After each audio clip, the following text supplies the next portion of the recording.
Hi everyone. What if I told you that there is a tier 9 ship that doesn't need to aim? You can just sail forward, get into brawling range, and with a lot of guns that you have, including the primary and secondaries, you can let them do the talking. And today we are going deep into secondary build for tier 9. Consider this as a guide for rank specifically and how to set them up. And I'll give you a few basic key pointers that you can use while you're working on your build, right? So just for the people who are new, what is a secondary build? So as you know, every ship in World of Warships had two kind of guns.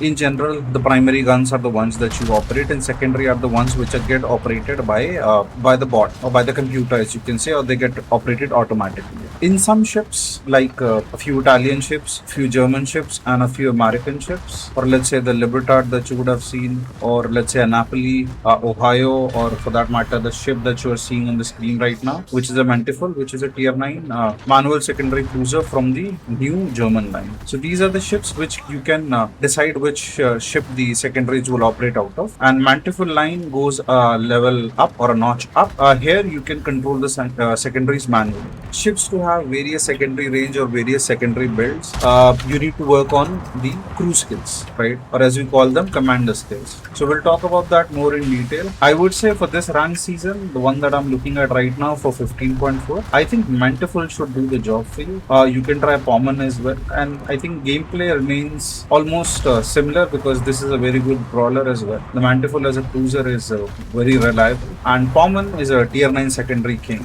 With 12 secondary guns in triple turrets of 4, I think it's the king if you have it. It's great. If not, then Mantifull is the best option, and that's the reason why I'm featuring it, because this is a tech-free ship. You don't have to spend real money or coal or steel to get this one, right? So just keeping it for everyone open, I'm using this ship as my base platform to go ahead with. Now, just to go ahead and give you a few key pointers, my suggestion, have at least 17 captain points. The reason why I want 17 captain points is so that you can go ahead and you can spec everything from top to bottom, right? So let's say if in case you want to build a secondary build with fire prevention, or you want to build secondary just the way I have done it, secondary with concealment, you can do that. And another pointer that I have is trigger control, or as we call it, trigger discipline. You need to have that. You should know when to use your primary guns, when to use your secondary guns. One prime example of this is, if you were to check my earlier videos, if I'm sitting in smoke, or if you were to rewind the video and watch it again a little, when I'm sitting in smoke or when the enemy is in smoke and I can see him, I don't open up with my primary guns. That technically keeps me invisible to the enemy till the time they're not out of the smoke. So that way I'm still doing damage to them without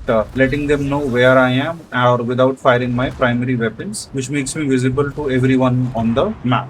So that's trigger discipline, which is very important. And also angling plays a key part in how you brawl. If I were to check any of the moment when I'm brawling here, you would not see me going straight, or you would not see me showing full broadsides. The only time I want to show a full broadside is where I know the ship is between the reload, or I know they are focused somewhere else and I am just getting into position, and if and when required I can change it. So as you would see that you have to be very careful while brawling, because you have to focus on angling and you have to focus on providing the right kind of firing angle for all the secondary guns. Not all should be firing at all the times. There are times when only a couple would fire, and you need to adjust accordingly. And also remember, hydroacoustic search plays a very key role in this overall process. You would see me rushing destroyers without using hydroacoustic search.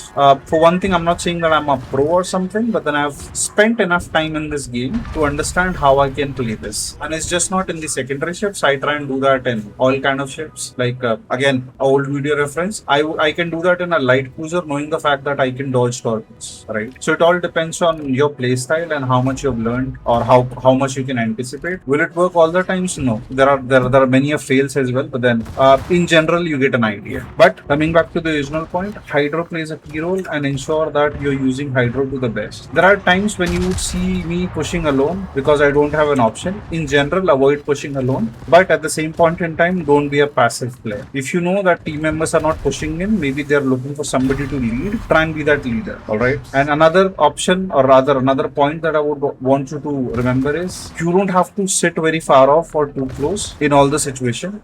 Depending on what it demands, you can go in. Let's say if you're hunting a destroyer, try and get a little close, because that ways you can ensure that they are well within a hydro range. You can see the torpedoes and you can sink them. Let's say if you're engaging a battleship, stay at that 10-11 kilometer range, because that's when you have enough time to dodge shells. So another point that I want to put across is dodge shells. It's not about sailing in a straight line or sailing in a certain angle. If you have shells which are getting fired at you from the primary guns of a battleship or a cruiser, you can move your hull using the A and the D key. And while you're doing that, you can actively dodge shells. This works out really well while you're kiting. I'll put a video on kiting. If you need it, let me know in the comments. Another thing, use adrenaline rush in your build, because more damage that you will take, better your firing skills would be. When I say firing skills, I mean reload speed. Firing skill may not be the right word. Another thing, like here I have Gunther Lutyens as a captain. Advantage of having Gunther Lutyens as a captain in a secondary ship is he can go ahead and fire at twice the speed once you touch the 100 secondary hits mark. So that cuts down reload speed a lot, and you have a lot of firepower getting dished out from your ship. Irrespective who you're shooting, they do get worried when you're spewing that much amount of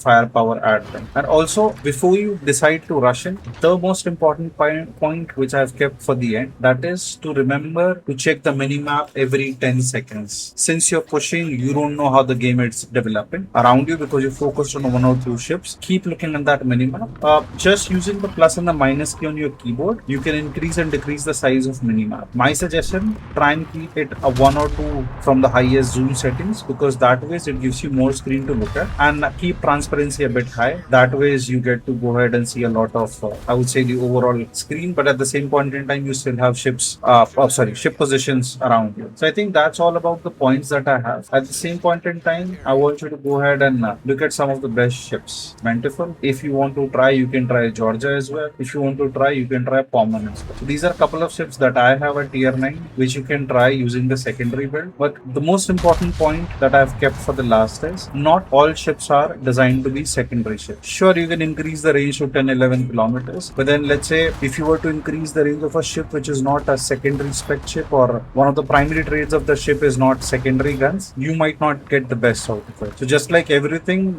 this is also situational. You need to understand how and which ship you need to convert into a secondary. Also, use flags. So the flags are there which will increase your ship HP and which will increase the firing range of your secondaries. Have those flags mounted if you have enough and more money. So these are like optional things which you can decide to do or not to do, but I would recommend, if you want maximum out of your ship, to do this. So in the end, overall, just remember, have the right spec, a good situational awareness, and at the same point in time, a lot of courage can fix everything. Will it work for you in the first go? Maybe, maybe not. 50-50. But if you keep on trying, it will definitely work out for you, and you will see a difference in your ranking play. So let's not try and hide behind these islands using radars. There are a lot of things that you can do. Alright. So, well, with that, I would like to end this video. Thank you, and you have a great day. Please do like, comment, and subscribe.